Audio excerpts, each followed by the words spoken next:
Na entrevista do dia com Maria Lídia Flandoli, as previsões de superação da crise política e econômica e as eleições municipais de 2016. E quem faz a análise da movimentação política de olho na economia é Luiz Gustavo Martins Serpa, cientista político, economista e professor da FACAMP, Faculdades de Campinas. Muito obrigada, professor, por estar conosco. Quero falar das pesquisas que têm sido divulgadas sobre as perspectivas para a economia do nosso país, que são previsões piores para esse ano, para o próximo ano. O que eu quero saber do senhor, se isso é pessimismo ou realismo? Olha, aparentemente parece ser muito mais próximo do realismo do que do pessimismo. Por quê? A crise que nós vemos enfrentando é uma crise política e econômica ao mesmo tempo.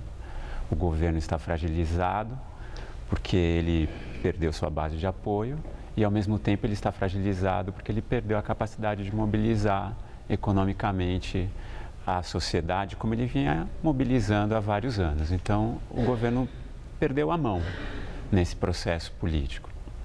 Dessa maneira, o que aconteceu? Quando a gente teve a passagem para o segundo mandato da presidente, ela começou a lutar contra as próprias convicções dela e do partido dela. Se decidiu que ia fazer um ajuste econômico. Esse ajuste econômico piorou as condições políticas. O ajuste econômico, a rigor, não foi feito. Tá? O Brasil fechou esse ano com um déficit enorme. Dentro das pessoas que são mais próximas à presidência da República, várias delas reclamam com relação a um ajuste econômico que nem foi feito ainda, eles já querem que seja abandonado. Mas o governo continua sem capacidade de ação econômica. Mas, de qualquer forma, a presidente Dilma não apenas fez ali uma confissão dos erros do governo, tudo isso, e já anunciou, de alguma forma, pré-lançou medidas para a economia, segundo a assessoria lá do Planalto, com até o objetivo de resgatar, acabar com esse pessimismo, resgatar a confiança e tirar do foco também personalidades do governo, como o ministro da Casa Civil, como o ministro da Comunicação. E o que a presidente quer é um novo ânimo no país. Anúncio de medidas econômicas, novas medidas, no seu entender, resgatam a confiança perdida? Então, o problema é que ela está dividida entre tentar conquistar a confiança de dois públicos totalmente diferentes. Ela precisa resgatar a confiança do público que a apoia historicamente e esse público quer um pacote certo de medidas.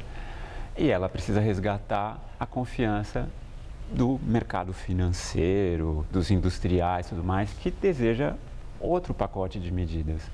Então, ela está sem espaço. Se ela tivesse uma posição política mais firme, talvez ela conseguisse negociar economicamente. Eu vou pedir licença ao senhor. Nós estamos tendo uma manifestação que está tendo aí uma agitação importante. Vamos mostrar agora aos nossos telespectadores o que acontece no momento. Estela, em nossa entrevista com o professor Luiz Gustavo Serpa, da FACAMP, cientista político e economista. Professor, o senhor deixou claro que a presidente Dilma tem aí a atender dois segmentos de perfis completamente diferentes. Aqueles aliados que a apoiam, que por sinal fazem cobranças muito duras para que ela tenha uma política monetária menos severa, para que ela adote uma política pró-crescimento. Isso num momento tão difícil, da nossa economia. E o país que espera que haja o equilíbrio da economia e uma retomada de caminho de crescimento sustentável.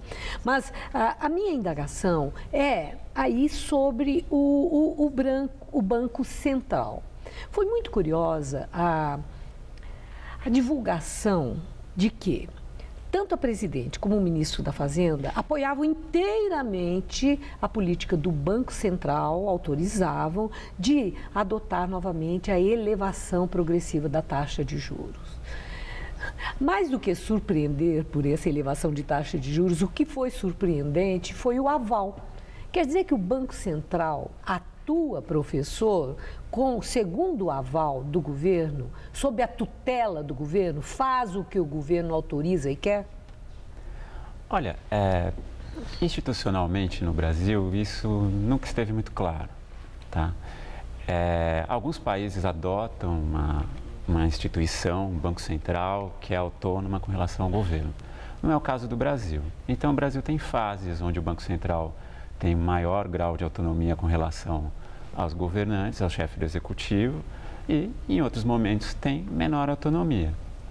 Evidentemente, durante o período do governo Dilma, essa autonomia foi minorada, foi diminuída sensivelmente. Então, passa realmente, a política do Banco Central hoje passa pelo crivo da presidência. Isso agora, no seu entender, uma elevação de taxa de juro nesse momento e outra subsequente, faz diferença? Porque há economistas que entendem que a economia está tão debilitada que não vai fazer a menor diferença. Não vai aumentar desemprego e nem reduzir, nem mexer com o ânimo do consumo dos consumidores que já estão numa situação muito difícil. Como é que o senhor vê? Prejudica mais ou não altera tanto? Olha, claramente a gente está com um problema de crise de confiança, tá? Dessa maneira, uma pequena mudança na taxa de juros não vai alterar a confiança, seja dos emprestadores para o governo, o mercado financeiro, as pessoas que têm posses, assim por diante, nem, por outro lado, vai aumentar a confiança do público em geral, que está vendo um norte aí para o funcionamento da economia. Por outro lado, não deixar claro que não será aumentado também não está resolvendo. Tanto faz como tanto fez, é isso que o senhor está dizendo? É nesse sentido, a gente está com uma crise de confiança, precisaria conseguir estruturar decisões econômicas e decisões políticas anteriores a gente começar a discutir qual que é o mecanismo econômico para resolver o problema. A gente está precisando de um passo anterior. Bom, esse é ano eleitoral. Sim. Como é que o senhor observa, né, a crise política, aí com uma interferência muito forte na economia, há um consenso de que sem solução para a crise política, o ajuste da economia é realmente muito difícil.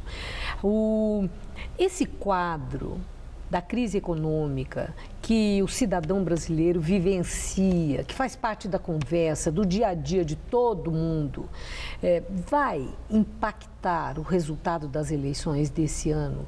O senhor acredita que a escolha vai recair sobre novos nomes, gente que não tenha nenhuma relação com essas denúncias escabrosas da Operação Lava Jato, que possamos ter um resultado diferente com novas lideranças à vista? Olha, é difícil. As pessoas sempre acreditam que em épocas de política conturbada, economia conturbada, é um espaço para mudança política radical, mas normalmente não é isso que a gente percebe. É muito difícil construir uma candidatura viável. Então, dessa maneira, se a gente pensar nas principais cidades brasileiras, elas vão continuar tendo as posições políticas que já estão lá há algum tempo em disputa. Os mesmos partidos, para cada cidade vai ser uma lógica própria, mas os mesmos partidos são quem tem o poder, quem tem a ligação, quem tem a ramificação com as pessoas da localidade. É muito difícil construir uma candidatura alternativa. Uma candidatura alternativa por um partido já enraizado é difícil. A gente ainda acreditar que vai acontecer uma candidatura alternativa ainda por um partido alternativo, isso é mais difícil ainda. Agradeço muito seus esclarecimentos. Uma boa noite, professor. Obrigada.